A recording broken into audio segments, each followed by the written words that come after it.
Back pain ಯಾಕೆ ಬರುತ್ತೆ? ನಿಂತು ಕೆಲಸ ಮಾಡೋದ್ರಿಂದ. ಸೇತು ಬಂದ ಆಸನ, ಮಾರ್ಜರಿ ಆಸನ, ಅರ್ಧ ಹಲಾಸನ, ಮರ್ಕಟ ಆಸನ, 40 ನಿಮಿಷ ಈ 4 ಆಸನ ಮಾಡಿದ್ರೆ ಸಾಕು, ನಿಮ್ಮ ಬ್ಯಾಕ್ ಪೇನು 100ಕ್ಕೆ 90% ಜನರಲ್ಲಿ ರಿಲೀಫ್ ಆಗುತ್ತೆ. ಈ ಯೋಗಾಸನ ನಿಮ್ಗೆ ಏನ್ ಹೇಳಿದ್ನಲ್ಲ, ಯೋಗಾಸನ ಮಾಡದೆ ಕಂಪ್ಲೀಟ್ ಆಗಿ ಬ್ಯಾಕ್ ಸರಿಯಾಗಿದೆ. ಶ್ರೀ ಗುರು ಬಸವಲಿಂಗಾಯ ನಮಃ. ಓಂ ನಮಃ ಶಿವಾಯ. ಸರ್ವರಿಗೂ ಭಕ್ತಿಯ ಶರಣು ಶರಣಾರ್ಥಿ. ನಾನು ನಿಮ್ಮ ಯೋಗ ಗುರು ವೈದ್ಯ ಶ್ರೀ ಚನ್ನಬಸವಣ್ಣ, ಶ್ರೀಗಂಗಾ ಯೋಗ ನಿಸರ್ಗ ಚಿಕಿತ್ಸಾ ಹಾಗೂ ಆಯುರ್ವೇದ ಸಂಶೋಧನಾ ಕೇಂದ್ರ, ಆರೋಗ್ಯ ಮಹಾಮನೆ, ಬೆಂಗಳೂರು, ಹುಬ್ಬಳ್ಳಿ, ಧಾರವಾಡ ಹತ್ತಿರ, ಮುರುಕಟ್ಟಿ. ತಮ್ಮೆಲ್ಲರಿಗೂ ನಮ್ಮ ಯೂಟ್ಯೂಬ್ ಚಾನಲ್ಗೆ ಭಕ್ತಿಯ ಸ್ವಾಗತ. ಇವತ್ತಿನ ಸಂಚಿಕೆಯಲ್ಲಿ ಬ್ಯಾಕ್ ಪೇನ್ಗೆ ಮನೆಮದ್ದು ಮತ್ತು ಅಕ್ಯುಪ್ರೆಷರ್ ಟ್ರೀಟ್ಮೆಂಟ್ ಅನ್ನು ಹೇಳಿಕೊಡ್ತೇನೆ. ಬ್ಯಾಕ್ ಪೇನ್ ಯಾಕೆ ಬರುತ್ತೆ? ನಿಂತು ಕೆಲಸ ಮಾಡೋದ್ರಿಂದ. ಹೆಚ್ಚು ಹೊತ್ತು ನಿಂತು ಕೆಲಸ ಮಾಡೋದು, ಕುಂತು ಕೆಲಸ ಮಾಡೋದ್ರಿಂದ ಬ್ಯಾಕ್ ಪೇನ್ ಬರುತ್ತೆ. ಅದಕ್ಕೆ ನೋಡಿ, ಡ್ರೈವರ್ಗಳಿಗೆ, ಟೈಲರ್ಗಳಿಗೆ, ಆಫೀಸ್ನಲ್ಲಿ ಕೆಲಸ ಮಾಡೋರು, ಬ್ಯಾಂಕಲ್ಲಿ ಕೆಲಸ ಮಾಡೋರು ಹೆಚ್ಚು ಬ್ಯಾಕ್ ಪೇನ್ ಬರ್ತದೆ. ಕಂಪ್ಯೂಟರ್ ಕೆಲಸ ಮಾಡೋರಿಗೆಲ್ಲ. ಯಾಕಂದ್ರೆ ಹೆಚ್ಚು ಒಂದೇ ಜಾಗದಲ್ಲಿ ಕೂತಾಗ ಆ ಡಿಸ್ಕ್ ಏನಾಗುತ್ತೆ, ಕಂಪ್ರೆಸ್ ಆಗಿ ಅಲ್ಲಿ ಡ್ಯಾಮೇಜ್ ಆಗ್ತದೆ. ಕಾರ್ಟಿಲೇಜು ನರಗಳಿಗೆ ಒತ್ತದೆ. ಅದಕ್ಕೆ ಸಯಾಟಿಕಾ ಪೇನ್ ಅಂತ ಕರೀತಾರೆ. ಅದನ್ನೇ ಬೇರೆ ಬೇರೆ ಹೇಳ್ತಾರೆ. ಡಿಸ್ಕ್ ಬಲ್ಜ್ ಆಗಿದೆ, ಡಿಸ್ಕ್ ಸ್ಲಿಪ್ ಆಗಿದೆ, ಸಯಾಟಿಕಾ ಪೇನ್ ಎಲ್ಲ ಹೇಳ್ತಾರೆ. ಒಟ್ಟಿನಲ್ಲಿ ಇದಕ್ಕೆ ಕಾರಣ ಹೆಚ್ಚು ಬೆನ್ನಿಗೆ ಒತ್ತಡ ಬೀಳ್ತಕ್ಕಂಥ ಒಂದು ಲೈಫ್ ಸ್ಟೈಲ್, ನಿಲ್ಲೋದು, ಕೂರೋದು. ಆಮೇಲೆ ಕೆಲವು ಜನರಿಗೆ ಎಲ್ಲೋ ಒಂದ್ ಕಡೆಗೆ ಭಾರ ಎತ್ತದಾಗ ಡಿಸ್ಕ್ ಬಲ್ಜ್ ಆಗಿರ್ತದೆ, ಕೆಲವು ಸಂದರ್ಭದಲ್ಲಿ ಬಿದ್ದಾಗ ಡಿಸ್ಕ್ ಬಲ್ಜ್ ಆಗಿರ್ತದೆ, ಇನ್ನು ಕೆಲವು ಸಂದರ್ಭದಲ್ಲಿ ಹೆಚ್ಚು ಕೆಮಿಕಲ್ ಔಷಧಿಗಳು ತಿಂದು ತಿಂದು ತಿಂದು ಟಾಕ್ಸಿಸಿಟಿ ಜಾಸ್ತಿಯಾಗಿ, ಕ್ಯಾಲ್ಸಿಯಂ ಅಂಶ ಕಮ್ಮಿಯಾಗಿ, ವಿಟಮಿನ್ ಡಿ ಕಮ್ಮಿಯಾಗಿ, D3 ಕಮ್ಮಿ ಆಗಿದೆ. ಅದರಿಂದ ಏನೂ ಕೂಡ ಡಿಜನರೇಷನ್ ಆಗಿ ಡಿಸ್ಕ್ ಸಮಸ್ಯೆ ಆಗಿರುತ್ತೆ. ಲಂಬರ್ ಸ್ಪಾಂಡಿಲೈಟಿಸ್ ಅಂತ ಕರೀತಾರೆ.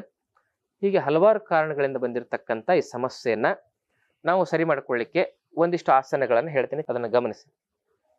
ಮೊದಲನೇದು ಸೇತು ಬಂದ ಆಸನ, 10 ನಿಮಿಷ ಮಾಡಬೇಕು.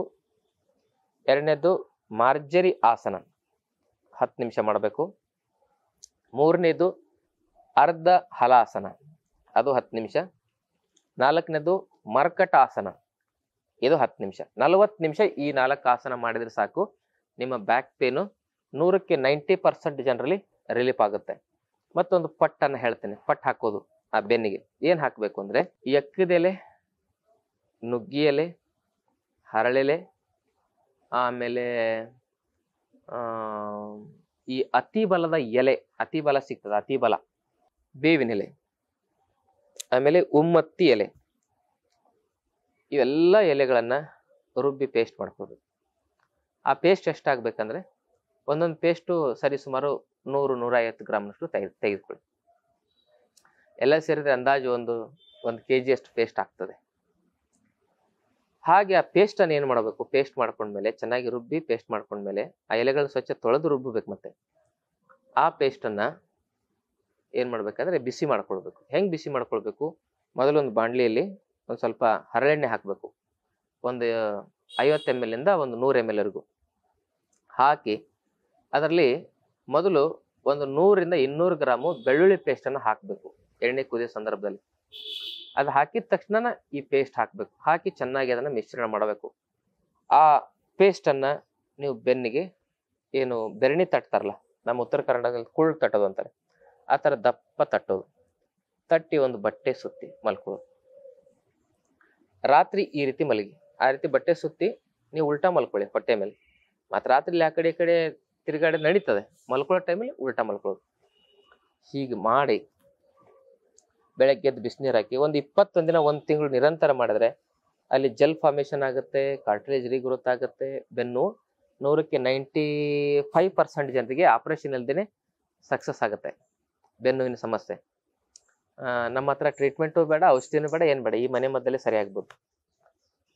ಹಾಗೆ ಇದಕ್ಕೂ ಸರಿಯಾಗಿಲ್ಲ ಅಂದರೆ ನೀವು ಅಕ್ಯುಪ್ರೆಷರ್ ಚಿಕಿತ್ಸೆನೂ ಹೇಳ್ತೀನಿ. ಇವೆಲ್ಲ ಮನೆ ಮದ್ದು, ಯೋಗಾಸನ, ಅಕ್ಯುಪ್ರೆಷರ್ ಚಿಕಿತ್ಸೆ ಎಲ್ಲ ಮಾಡಿದ್ಮೇಲೆ ಸರಿಯಾಗಿಲ್ಲ ಅಂದರೆ ಆಪರೇಷನ್ ಅಗತ್ಯ ಇರೋದಿಲ್ಲ. ಅದಕ್ಕೆ ಆಯುರ್ವೇದ ಚಿಕಿತ್ಸೆನ ಮಾಡ್ಕೊಳ್ಳಿ, ಪಂಚಕರ್ಮ ಚಿಕಿತ್ಸೆನ ಮಾಡ್ಕೊಳ್ಬೇಕು. ಯಾಕಂದರೆ spine and brain should not be operate. ಏನಾದ್ರು ಒಂದ್ಸಲಿ ವ್ಯತ್ಯಾಸ ಆಯ್ತಂದ್ರೆ ಪೂರ್ತಿ ದೇಹನ ಸ್ವಾಧೀನ ಹೋಗುತ್ತೆ. ಆಯುರ್ವೇದದಲ್ಲಿ ಪತ್ರಪಿಂಡ, ಕಟಿ ಬಸ್ತಿ, ನಿತ್ಯ ಬಸ್ತಿ, ಈ ಥರದ್ದೆಲ್ಲ, ಯೋಗ ಬಸ್ತಿ, ಕಾಲ ಬಸ್ತಿ, ಈ ಥರದ್ದೆಲ್ಲ ಚಿಕಿತ್ಸೆಗಳಿರ್ತವೆ. ಅದನ್ನು ತಾವು ಮಾಡ್ಕೊಳ್ಳೋದ್ರ ಮೂಲಕ ಬ್ಯಾಕ್ ಪೇನ್ ಸರಿ ಮಾಡ್ಕೋಬೋದು. ಯಾಕಂದರೆ ಬ್ಯಾಕ್ ಪೇನು ಸ್ವತಃ ನನಗೇ ಆಗಿತ್ತು. ನಾನು ಬೆಳಗ್ಗೆಯಿಂದ ಸಂಜೆವರೆಗೂ ಜಾಸ್ತಿ ಕೂರೋದೇ ಕೆಲಸ ಇರ್ತದೆ. ಕುಂತು ಕುಂತು ಕುಂತು ಯಾರಾದರೂ ತಪ್ಪು ಮಾಡಿದ್ರೆ ಅವ್ರಿಗೆ ಶಿಕ್ಷೆ ಆಗದೆ ಅಲ್ವಾ? ನಾನು ಯೋಗ ಗುರು ಆದ್ರೇನು ಯಾರಾದ್ರೇನು. ನಾನು ಜಾಸ್ತಿ ಕೂರ್ಬೇಕು, 15ರಿಂದ 16 ತಾಸು ಕೂರೋ ಪರಿಸ್ಥಿತಿ ಬರ್ತದೆ ಒಂದ್ಸಲಿ. ಅದಕ್ಕೆ ನನಗೆ ಬ್ಯಾಕ್ ಪೇನ್ ಆಗ್ಬಿಟ್ಟಿತ್ತು ಒಂದ್ಸಲಿ.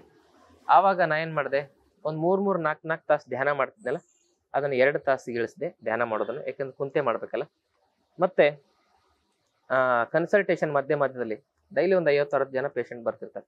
ಮಧ್ಯದಲ್ಲಿ ಸ್ವಲ್ಪ ಗ್ಯಾಪ್ ತಗೊಂಡು ವಾಕಿಂಗ್ ಮಾಡ್ತಾ ಶುರು ಮಾಡಿದೆ. ಆಮೇಲೆ ಪಂಚಕರ್ಮ ಚಿಕಿತ್ಸೆಯನ್ನು ಮಾಡಿಕೊಂಡು ಈ ಯೋಗಾಸನ ನಿಮ್ಗೆ ಏನ್ ಹೇಳಿದ್ನಲ್ಲ, ಯೋಗಾಸನ ಮಾಡಿದೆ. ಕಂಪ್ಲೀಟ್ ಆಗಿ ಬ್ಯಾಕು ಸರಿಯಾಗಿದೆ ನಾನು. ಹಾಗೆ ನನ್ನ ಸ್ವಂತ ಅನುಭವದಿಂದ ತಮಗೆ ಹೇಳ್ತಾ ಇದ್ದೀನಿ, ಆಯುರ್ವೇದ ಚಿಕಿತ್ಸೆಯಿಂದ, ಯೋಗದಿಂದ ಬ್ಯಾಕ್ ಪೇನ್ ಅನ್ನ ಸರಿಪಡಿಸ್ಕೊಳ್ಬಹುದು ಅಂತಕ್ಕಂಥ ಮಾತನ್ನು ಹೇಳ್ತಾ, ಮಾಹಿತಿ ಇಷ್ಟ ಆದಲ್ಲಿ ತಮ್ಮ ಬಂಧು ಮಿತ್ರರಿಗೆ ಶೇರ್ ಮಾಡ್ಕೊಳ್ಳಿ. ಎಕ್ಯುಪ್ರೆಷರ್ ಒಂದು ಮರುತ್ತೆ, ಈ ಭಾಗ ಹೆಬ್ಬೆರಳಿನ ಈ ಕೊನೆಯ ಕೆಳಭಾಗವನ್ನ ಜೋರಾಗಿ ಒತ್ತೋದ್ರಿಂದ ಬ್ಯಾಕ್ ಪೇನ್ ಕಮ್ಮಿ ಆಗುತ್ತೆ, ತಕ್ಷಣಕ್ಕೆ ಕಮ್ಮಿ ಆಗುತ್ತೆ. ಯಾರಿಗೆ ಕುತ್ತಿಗೆ ನೋವಿದೆ ಇಲ್ಲಿ ಒತ್ತಿ, ಯಾರಿಗೆ ಬ್ಯಾಕ್ ಪೇನ್ ಇದೆ ಇಲ್ಲಿ ಒತ್ತಿ. ಈಗ ಹೇಗೆ ಒತ್ತಬೇಕಂದ್ರೆ ಹಿಂಗ್ ಜೋರಾಗಿ ಹಿಂಗ್ ಒತ್ಬೇಕು, ಹಿಂಗ್ ಒತ್ಬೇಕು. ಇಲ್ಲಾಂದ್ರೆ ಒಂದ್ ಪೆನ್ ಇರ್ತದಲ್ಲ, ಪೆನ್ ತಗೊಂಡು ಹಿಂಗೆ ಇದನ್ನ, ಈ ಕಡ್ಡಿನೇ ಪೆನ್ ಅಂತ ಹೇಳ್ಕೊಳ್ಳಿ, ಈ ರೀತಿ ಹಿಂಗ್ ಮಾಡೋದು. ಹೀಗೆ ಮಾಡೋದ್ರಿಂದ ಬ್ಯಾಕ್ ಪೇನು ಸರಿ ಆಗ್ತದೆ. ಅಕ್ಯುಪ್ರೆಷರ್ ಚಿಕಿತ್ಸೆ, ರಿಫ್ಲೆಕ್ಸಾಲಜಿ, ಇದಿಷ್ಟು ಮಾಡಿ ನಿಮ್ಮ ಬ್ಯಾಕ್ ಪೇನಿನ ಸಮಸ್ಯೆಯಿಂದ ಸಂಪೂರ್ಣ ಮುಕ್ತರಾಗಿ ಬದುಕಬಹುದಂತಕ್ಕಂಥ ಮಾತನ್ನು ಹೇಳ್ತಾ ಇವತ್ತಿನ ಸಂಚಿಕೆಯನ್ನು ಮುಗಿಸ್ತಾನೆ. ಈ ಮಾಹಿತಿ ಇಷ್ಟ ಆದರೆ ತಮ್ಮ ಬಂಧು ಮಿತ್ರರಿಗೆ ಶೇರ್ ಮಾಡ್ಕೊಳ್ಳಿ. ಜೊತೆಗೆ ತಾವಿನ್ನೂ ಚಾನೆಲ್ ಸಬ್ಸ್ಕ್ರೈಬ್ ಮಾಡ್ಕೊಂಡಿಲ್ಲ, ದಯವಿಟ್ಟು ಸಬ್ಸ್ಕ್ರೈಬ್ ಮಾಡ್ಕೊಳ್ಳಿ ಅಂತಕ್ಕಂಥ ಮಾತನ್ನು ಹೇಳ್ತಾ ತಮ್ಮೆಲ್ಲರಿಗೂ ಭಕ್ತಿಯ ಶರಣಾರ್ಥಿ.